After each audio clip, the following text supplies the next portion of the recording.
Progress by Andrew Joshua Talon. Chapter 1 Luna versus the Microwave. Fight! Princess Luna, formerly Nightmare Moon, scowled intently at the contraption before her. It sat there, made of pure plastic and metal, and gleaming in the private kin Celestia had granted her. Dealing with the public had never been one of Luna's strengths. It being trapped to the moon for 1,000 years hadn't helped us at all. Not wishing to feel useless, Luna dived headfirst into the study, trying to assimilate the major changes in Equestria and the rest of the world before moving on to smaller, more numerous changes. The legal aspects of this society she understood quite well. The basis of policy, of law, and governance had practically been invented by her. Stars, planets, moons, they moved according to natural laws, and as through these laws, Luna had derived the concepts of government, striving for balance between the strong and weak, large and the little. Celestia, however, was always the better of the two at it. How did she put it? Making the sale. She quoted, a smile coming to her face. Yes, that was it. Making the sale. It was Celestia who convinced ponies of the need for balance in the distribution of power, and Luna who put it together. Behind the scenes. Balance. The rise of the aristocracy had been natural, but was offset by executive, legislative, and legal powers. While those of landed gentry descent might be stiffy elites, their arrogance was due mostly by tradition and not by actual authority. Celestia, while a great authority in her own right, by virtue of being, in all senses of the word, a goddess, she strove to maintain her balance. The upset of it too far in either way was the difference between despotism and anarchy, given her own experience in the corrupting influence of power. No, no, she could look at that objectively now. She did not feel guilt. Her older sister had told her, and Luna logically knew it wouldn't help. Still, it took a lot more will than a thought to move on. Given her own experience with the corrupting influence of power, Luna found herself happy that Celestia had paid heed to her warnings and thoughts, that she made a difference besides, well, being Nightmare Moon. She closed her eyes and sighed, and moved past that thought to her immediate problem. She could handle the law. She could handle the politics, in theory. She could handle economics, mathematics, the sciences. Therefore, it was only logical she could figure out this, Your Majesty? Luna looked over at one of the servant fillies, her white coat and yellow mane, adding more cheer to the interior of the brightly decorated kitchen. Luna coughed. Yes. Do you require any assistance? She asked. Luna shook her head, and returned her eyes to the contraption on the counter. No, thank you, she said quietly. Luna scowled at her reflection in the microwave servants. The servant filly coughed again. Luna looked back at her, and the filly smiled gently. If you like, I can... No, I'm fine. Really, Luna said, her tone a bit harsher than she intended. The filly frowned, and Luna felt guilt. I'm sorry. I just prefer to figure this out on my own, Luna said. The filly nodded. As you wish, Your Majesty. If you need anything, though, don't hesitate to call, she said. She tried and tried it off, leaving Luna alone once again. The Moon Princess looked back at the microwave and resumed her scowl. Her horn lit up with magical energies. She probed the device carefully. It had some sort of apparatus inside. It seemed phased, perhaps. Yes, phased. It emitted radio waves. She read up on them, seeing the technology for herself, and she understood the theory.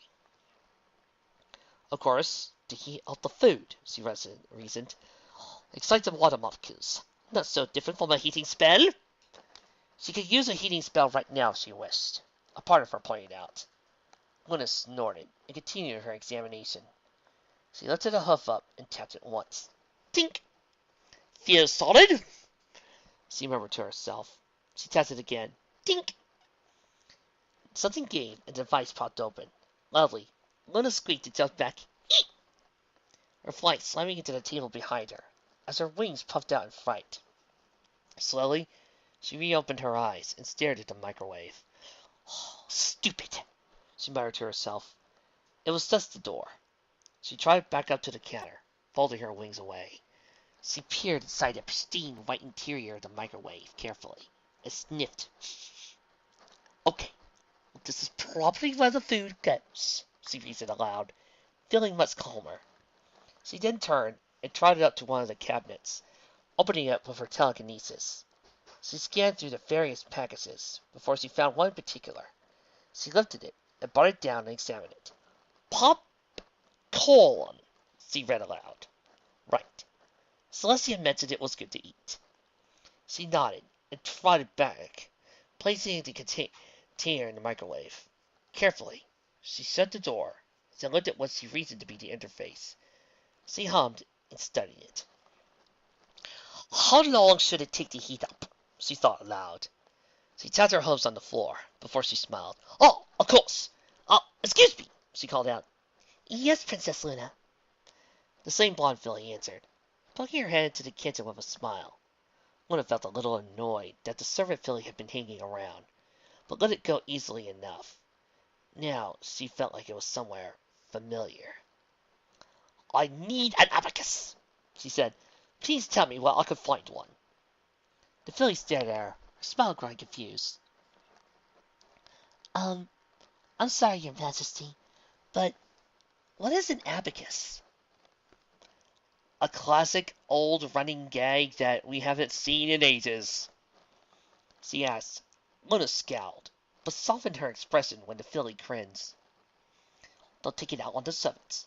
It's not their fault you've been locked in the moon for 1,000 years, she thought to herself. It's a mathematics tool, she explained. It has beads on a one flame. The filly still looked blank. Luna was about to call for another servant, perhaps one with some idea what she was talking about. Before the blonde's eyes lit up in understanding. Oh, like a calculator! Luna slowly nodded. Yes, that. Whatever that was. Wouldn't you prefer to use a calculator? The filly asked. Luna restrained a sigh. No. All right, the filly replied. She galloped off. Luna waited, but felt herself growing impatient. I could just conjure one, she thought. It wouldn't be that hard. Still, if it got the filly to stop hanging around for a little while, it was worth it. She had the sneaking suspicion Celestia had servants paying extra attention to her. It wasn't though she was going on a rampage. So annoying how overprotective she could be. It was 20 minutes before the filly returned, bearing a very old, dusty abacus in her mouth. Luna smiled and took hold of it with her telekinesis. You wouldn't believe where I found it. The curator of the Palace Museum said it was one to use for display purposes, the filly explained. Luna nodded, setting the device down on the table. The old motions came to her hooves, and she swiftly calculated the weight of the popcorn container, the energy output of the microwave, and a few other relevant variables. Her smile grew a bit as she felt, at last, in familiar territory. There we go, she said. After checking her solutions twice, she turned to the microwave and pressed several buttons. 27 minutes at full power. All right. She hit the start button. Her smile grew at the pleasant humming the machine made. She looked over at the filly, who looked uncertain. Is something wrong? Well, 27 minutes seems a bit long, don't you think? She asked. Luna shook her head. No, I checked. It was just the right amount of time, she said. The filly nodded slowly. If you say so, Your Majesty. Now, what do I call you? Luna asked, the tension dropping off considerably. Now she figured out how to work the stupid thing. The filly smiled. Sunsdance, Your Majesty. Luna smiled and nodded. Well, why don't you tell me a little bit about yourself? She asked politely, at the table. Sunsdance slyly, but gradually with greater enthusiasm, related her backstory. Luna nodded the appropriate parts, but really, she was feeling very pleased he had gotten someone to speak to her almost normally. In fact, it was just about the best feelings he had ever. Pop! Pop, pop, pop, pop, pop, pop, pop, pop, pop, pop, pop. Eep! Luna cried. The wave of telekinesis left her before she could think. It smashed the microwave. and a cloud of billowing smoke emerged from the burning interior. "Oh no, no, no, no, no, no, no!" Luna chanted. "Quick! Extinguish it before—" A loud alarm went off, and water began spraying from the ceilings, dousing the entire kitchen as the smoke continued to fill the room. Sundance coughed, got low down to the ground as possible. She was surprised to see Princess Luna underneath the table, shaking. Your Majesty, Princess Luna, are you all right?" "No," Luna sighed miserably, closing at her nose soaking wet abacus. "No, I am not." "Luna, really," Celestia said, as he magically directed a towel to scrub Luna's hair more forcefully. "It's not that bad." Luna knew she was sulking, but frankly she didn't care. She held a sad little abacus in her hooves as her sister fussed over her in front of the fireplace. She looked down at his side. "The fire department was called." "A minor overreaction."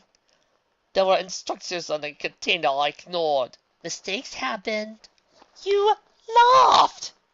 "I laughed because I saw my darling little sister was safe," Celestia said, removing the towel to affectionately nuzzle Luna's mane. She smiled. "And you looked rather cute, hiding under the table." Luna scowled. Celestia laughed. The sound looked like ringing bells. "Luna, you shouldn't be so hard on yourself. It's been 1,000 years. You can't expect to catch up right away. These things happen." "You should have seen how badly I handled the first aircraft. I asked why the wings didn't move, and why there weren't any feathers." Luna tried very hard not to laugh, and succeeded in keeping it down to a snicker. She looked up at her sister, who smiled more gently. "At the very least, you acted very appropriately when Sundance tried to take responsibility for it." "It wasn't her fault," Luna said stubbornly. Celestia nodded. "So now she knows that she can trust you to not blame her for your mistakes. I say that's the first step towards friendship." She glanced at Twilight Sparkle's latest letter, and smiled in formal response at her faithful student. "I think I might get to send her a letter this time. So," she kissed the top of Luna's head. "Thank you, little sister." Luna blushed and nodded back. It was nothing. "Now, you have the night to look after," Celestia said, gently bumping her head against Luna's. "Go on." "All right," Luna said. She rose and looked over the abacus. It was worn, worse for wear, no thanks to her, but still. "May I hold on to this, sister?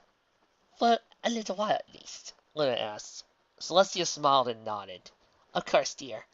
I don't think it's outlived its usefulness, do you?" Luna flushed and her smile grew. "No, sister, I don't."